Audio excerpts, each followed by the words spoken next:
हमारे पास जहर खाने को पैसे नहीं है। अगर शहबाज शरीफ तुर्की से कोई कर्ज ले आते, वो फ्री की कोई गंदुम चावल लेकर आते या फ्री की बिजली लेकर आते। आलमी मालियाती इदारों के मोहताज हैं, आप वर्ल्ड बैंक के मोहताज हैं। वर्ल्ड बैंक आपको $1 नहीं देगा जब तक IMF क्लियरेंस नहीं था। एशियन डेवलपमेंट बैंक आपको $1 नहीं देगा, $1 नहीं देगा जब तक IMF की तरफ से सिग्नल नहीं आएगा। कहा यह भी जा रहा है कि जो अगली जंग होगी या किसी किस्म की अगर हम वॉर में जाते हैं इंडिया के साथ, तो वो पानी के ऊपर ही होगी। अब इसमें एस्टेब्लिशमेंट क्या करेगा? पानी उगाएगा, पानी चाइना से इंपोर्ट करेगा, या मतलब या कोई आर्टिफिशियल वाटर बनाएगा, या पानी की फैक्ट्री लगाने की कवायद तो नहीं है, ये पता कीजिए। इंडिया की पॉलिसी मैंने देखी है, पढ़ी है, जितना एग्रीमेंट में पानी है आरजू जी वो मिलेगा। जो एक्स्ट्रा जा रहा था वो नहीं रुके, वो बिल्कुल क्लियर है। अगर अभी कुछ आ भी रहा होगा 1-2 साल में वो पूरा रुक जाएगा, बट ये बहुत बड़ा वरीइंग साइन है पाकिस्तान। तुर्की और इंडिया की दो तरफा तिजारत का वॉल्यूम 20 से 25 अरब डॉलर के दरमियान है।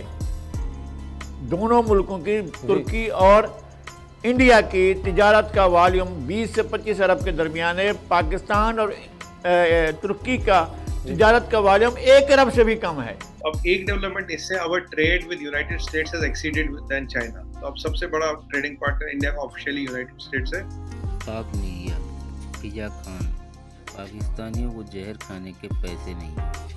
हमारे नए PM तुर्की दौरा करके उसके प्रचार के लिए रुपया पानी की तरह बहाते हैं और उसका कुछ फ़ायदा नहीं मिलता है। वहाँ से वो भीख में कुछ लेकर आते नहीं, खाली हाथ लौट आते हैं। हमारे नए PM को कौन बताए कि कहीं आप जाइए तो कुछ ना कुछ लेकर आइए, चाहे गेहूँ लेकर आइए, चावल लेकर आइए। भीख कैसे मांगा जाता है, हमारे नए PM को भी सीखने में समय लगेगा। आइए देखते हैं वीडियो। धन्यवाद। कहा यह भी जा रहा है कि जो अगली जंग होगी या किसी किस्म की अगर हम वॉर में जाते हैं इंडिया के साथ, तो वो पानी के ऊपर ही होगी। और इसके ऊपर कोई बात ही नहीं करता, लोग इसको बहुत लाइटली ले रहे हैं, जो कि नहीं लेना चाहिए, ना पाकिस्तान में और ना ही भारत में। इसलिए कि ये बड़ी एक सीरियस इशू है और पानी का इशू जो है बहुत सीरियस है और इसके ऊपर जंग हो सकती है। अब कश्मीर पे नहीं बल्कि पानी पे जंग होगी। मैं तो यही कहूंगा, इंडिया की पॉलिसी मैंने देखी है, पढ़ी है, जितना एग्रीमेंट में पानी है आरजू जी वो मिलेगा। जो एक्स्ट्रा जा रहा था वो नहीं रुके, वो बिल्कुल क्लियर है। अगर अभी कुछ आ भी रहा होगा 1-2 साल में वो पूरा रुक जाएगा, बट ये बहुत बड़ा वरीइंग साइन है पाकिस्तान। इंफ्रास्ट्रक्चर नहीं है, मैनेजमेंट नहीं है, बनाने का ना टाइम है ना पैसा है। अब इसमें एस्टेब्लिशमेंट क्या करेगा? पानी उगाएगा, पानी चाइना से इंपोर्ट करेगा, या मतलब या कोई आर्टिफिशियल वाटर बनाएगा, या पानी की फैक्ट्री लगाने की कवायद तो नहीं है, ये पता कीजिएगा। कि देखिए, ये जो पानी की जो आसपास जो चीजें चलती है, पानी इंसान के लिए जरूरत है, पानी आपकी इकोनॉमी के हर एस्पेक्ट में चाहिए। बिना पानी के आप रहोगे कैसे रहोगे, कैसे करोगे?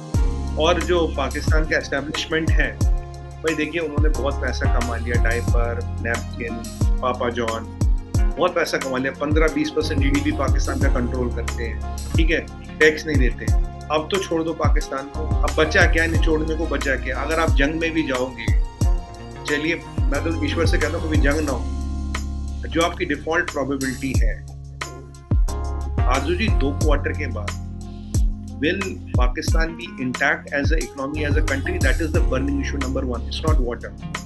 पहले कहते हैं ना, कोई भी जंग जीतने के लिए जिंदा रहना जरूरी है।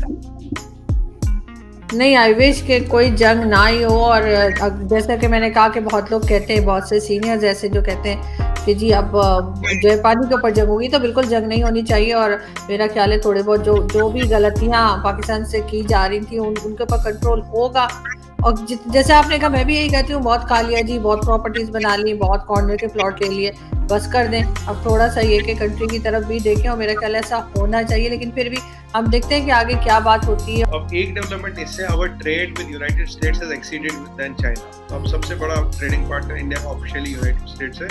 बीच में भी था, पर चाइना कुछ ऊपर आ गया था। अभी हम चाइना की बात करें तो चाइना में अंदर क्या हो रहा है किसी को कुछ नहीं पता। 2-3 बड़ी अजीब चीजें हुई है। कल परसों वहां पे जो प्रीमियर है लीपांग, शायद मैं चाइनीज नाम में बोल नहीं पा रहा हूँ, उन्होंने 1 लाख लोगों की मीटिंग की, 1 लाख हेल्थ अफसरों की मीटिंग है कोविड परिस्थिति पे देखने के लिए। 80% उनकी फैक्ट्रियां बंद है। According to western media, 240 million 24 crore लोग उन्होंने 2 महीने से 3 महीने हो गए बंद कर रखे हैं कोविड के चलते। अब आरजू जी आपको पता होगा डेल्टा का जो वेरिएंट है उसका साइकिल 14 दिन का होता है, ओमिक्रॉन का साइकिल 6 दिन का। वो ओमिक्रॉन की बात करते हैं तो लॉजिकली 1 दिन का साइकिल, 2 दिन का साइकिल, 3 दिन का साइकिल, मतलब 6 दिन के 3 साइकिल 18 दिन हो गए। डेल्टा भी लोगे तो 28 दिन हो गए। तो जो 3 महीने से लोग बंद कर रखे हैं, क्यों कर रखे हैं? और अब उनका तर्क है जीरो कोविड पॉलिसी। अगर आप जीरो कोविड पॉलिसी की बात करेंगे तो WHO, world health organization, Wuhan health organization, जो उसको कहना चाहिए, वो भी कहता है zero Covid policy is not sustainable.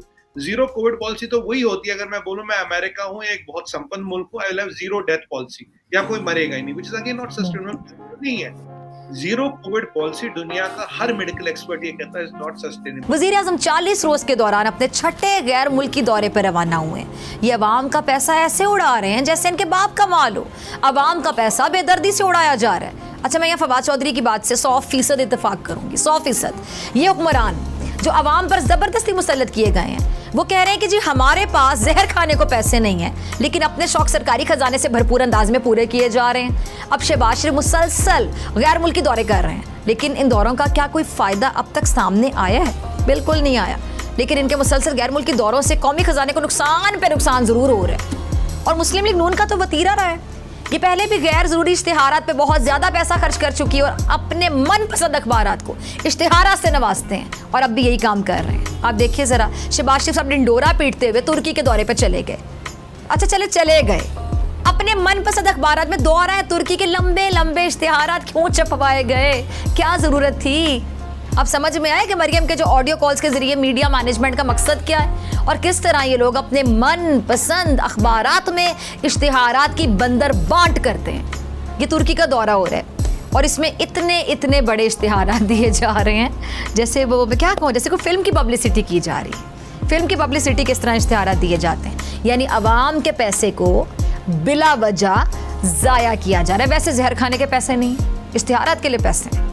अब एक तरफ ये लोग कहते हैं कि इनके पास पैसे हैं ही नहीं, लेकिन इन कामों के लिए इनके पास बहुत पैसे हैं। और शहबाज शरीफ साहब, आपके दौरा तुर्की की खबर चैनल्स में चल गई, फिर इस पर टिकर्स भी चल गए, लेकिन इसके बावजूद ये जो इश्तिहारात पर अवाम का पैसा ज़ाया किया, ये मंतक समझ में नहीं आ रही।